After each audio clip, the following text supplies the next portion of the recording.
सरकार ने कहा है जो पहली बार युवा नौकरी पाएंगे उन्हें सरकार भी 15,000 रुपए देगी।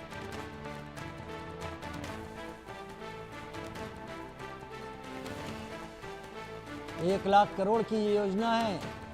3.5 करोड़ युवाओं को इससे लाभ होगा।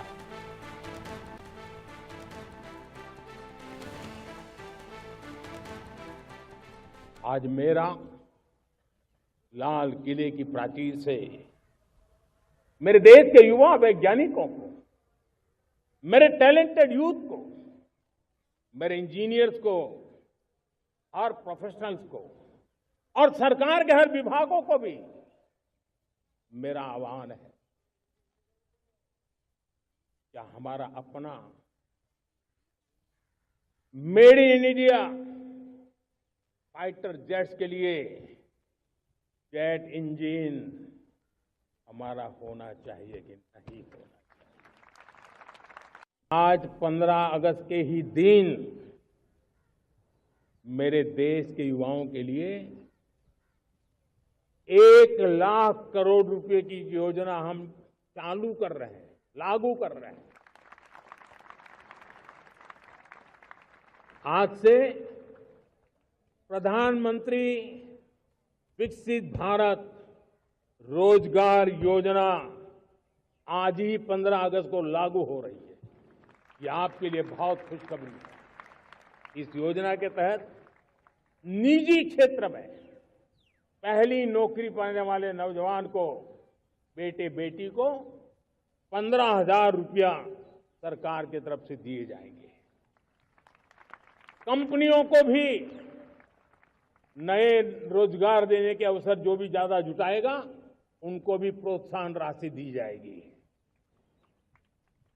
प्रधानमंत्री विकसित भारत रोजगार योजना करीब 3.5 करोड़ नौजवानों को रोजगार के नए अवसर बनाएगी। मैं सभी नौजवानों को इसके लिए बहुत बहुत बधाई देता हूं।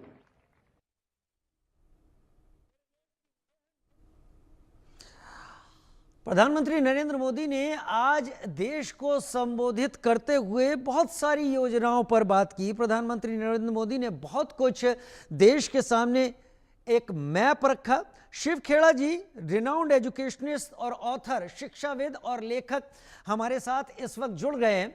शिव खेड़ा जी, शायद ही कोई होगा जो आपको नहीं जानता होगा और जिसने आपको आपकी किताबों और आपके कोट्स के जरिए समझा नहीं होगा। कम से कम मैंने तो बड़े लंबे वक्त तक आपको सुना है, आपको देखा है। प्रधानमंत्री का आज का भाषण बदलते भारत की कौन सी तस्वीर सामने रखता है जिससे युवा प्रोत्साहित होगा, देश उस नए मोड में आएगा जिसकी प्रधानमंत्री बात कर रहे थे, तेजी से और प्रिसाइज काम? भैया, मैं आपसे एक बात कहूंगा कि बेरोजगारी एक बहुत इमरजेंसी बन चुकी है इस देश में, और बहुत अच्छा है कि प्रधानमंत्री जी ने कुछ उसके बारे में सोचा है। लेकिन ये भाषण और नारे लगाने से बेरोजगारी नहीं जाने वाली है।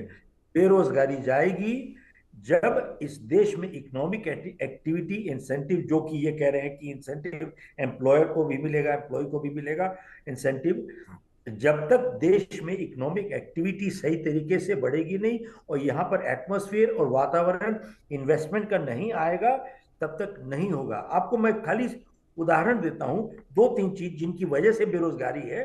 अब देखिए, पॉस्को एक साउथ कोरियन कंपनी का नाम, वो 12 बिलियन डॉलर लेके आई थी यहाँ पर दुनिया में सबसे बड़ा स्टील प्लांट सेटअप करने के लिए 2008 में।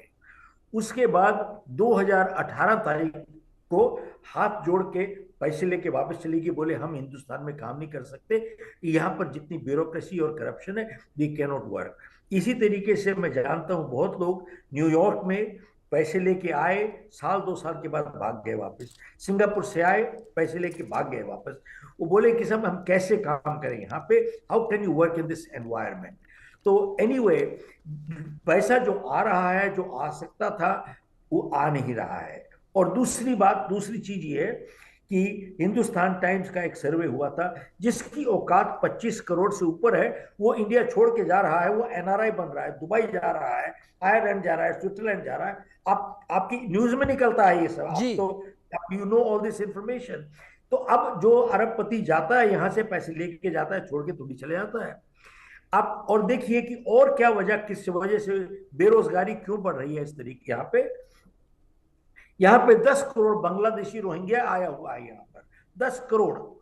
वो आपकी नौकरियां ले रहा है, यहाँ पर जितने नागरिक हैं उनको बेरोजगार बना रहा है, उनको परेशान कर रहा है। ये सरकार कैसी है? 2,000 रुपए बॉर्डर पे लेती है, अंदर घुसा देती है, 2,000 रुपए लेती है। सर ये आप असली प्रॉब्लम को, जो जड़ है, उसको क्यों नहीं संभाल रहे हो? खाली 2,000 3,000 हमने दे दिया।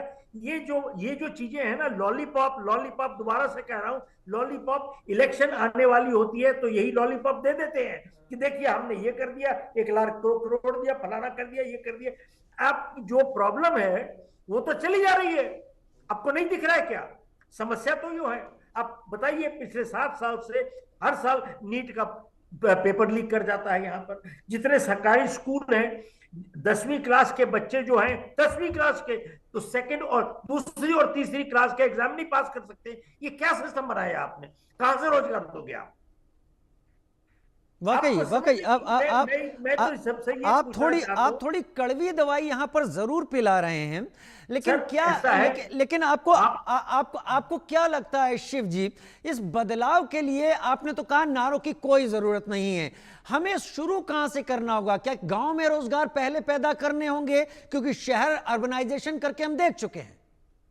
मैं आपको छोटी सी बात बताऊं, आप मेरे से जो सवाल कर रहे हो ना, आपको मैं प्रधानमंत्री बना दूं ना, शायद आप इसका समाधान 2 मिनट में निकाल देंगे। सबसे बड़ी चीज क्या है कि देश का हित अपने हित से ऊपर रखना पड़ेगा आपको, आप जो फैसला लोगे। और मैं जितनी आपसे बातें कर रहा हूं, यहां पर कड़वी बड़वी कुछ नहीं है। इसी आपको एड्रेस करना है। आंख अगर बंद करके बैठे रहोगे, आप समस्या को बनाए रखोगे परमानेंटली, तो ये ऐसे ही चलता रहेगा। इसका मूल कारण तो समझो क्या प्रॉब्लम है।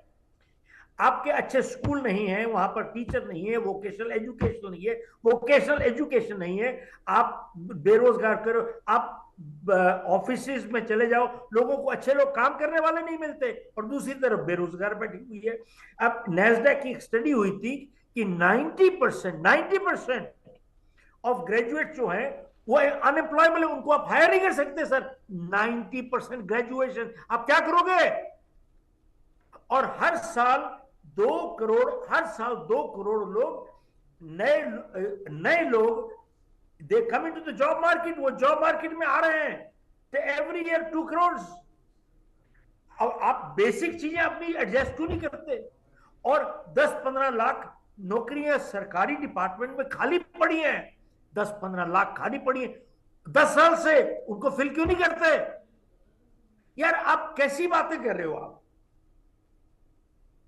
ये क्या दिखता नहीं है? ये अब मेरे आंकड़े नहीं है, आप चेक कीजिए अपना, यू चेकअप फ्रॉम गूगल, सारा आपको 2 मिनट में दिख जाएगा। 35% of the judiciary people are lying weak and vacant, लेकिन 25 साल केस लटकाते हो आप। देखो ऐसा एक मैं बात बताऊं आपको, इसमें कुछ नहीं है, इस सब ये बहुत अच्छी बातें हैं। इलेक्शन की स्पीचेस देते हैं और 26 जनवरी को, 15 अगस्त को नारे लगा देते हैं, और अगली इलेक्शन आने वाली है 3 महीने के बाद, इसलिए ये स्पीचेस बहुत अच्छी लगती हैं। सर जिसको ईमानदारी से काम करना है, बहुत कुछ काम हो सकता है। पिछले 11 साल बीजेपी थी, इनके पास फुल मेजोरिटी थी, 370 तभी पास किया इन्होंने।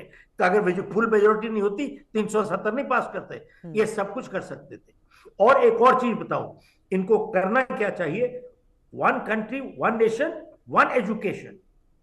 आज की तारीख में क्या है, हर स्टेट में अलग बोर्ड है, बिहार बोर्ड अलग है, यूपी बोर्ड अलग है, एमपी बोर्ड अलग है, हरियाणा बोर्ड अलग है, हर एक के बोर्ड अलग अलग है। लेकिन जब टाइम आता है फॉर नेशनल एग्जाम, वो एक होता है, लेकिन आपके करिकुलम ही अलग है, आपकी पढ़ाई अलग है, तो कहां से आप एक एग्जाम पे कैसे बैठ सकते हो? आप यू कैन नॉट, आप अनप्रिपेयर्ड हो। ये तो अपने जो यूथ है उनके साथ हम तो वाकई में एक किस्म का आतंकवाद कर रहे हैं उनके साथ, बेरोजगारी की हुई है उनको। ये दुख की बात है सब। बहुत आपको भी दुख हो रहा है, मुझे भी दुख हो रहा नहीं, है। मैं वाकई क्योंकि मैंने आपके कोट्स पढ़े हैं, मैंने आपके कोट्स से प्रेरणा भी ली है, एक लंबे वक्त तक आपको सुना भी है और देखा भी है। तब आप जब ये बातें करते हैं तो कड़वी दवाई कहने का मेरा मतलब ये है कि आप वो एक शख्स निकले हैं जिनको इन सारे नारों और बातों के पीछे वो सच्चाई दिख रही है, जो सच्चाई जमीन पर इंप्लीमेंट होनी चाहिए, हो नहीं रही है। और हर इलेक्शन के लिए हम केवल पॉलिटिक्स कर रहे हैं। शायद 3 महीनों बाद हम आगे किसी फ्रेमवर्क के लिए ऐसे ही काम करने लगे, लेकिन एग्जीक्यूट करने में पीछे रह जाए। उम्मीद है कि इसके एग्जीक्यूशन की तरफ भी ध्यान देंगे। शिव सर, बहुत धन्यवाद, आप मेरे साथ जुड़े और भैया, आपने दो टूक अपनी बात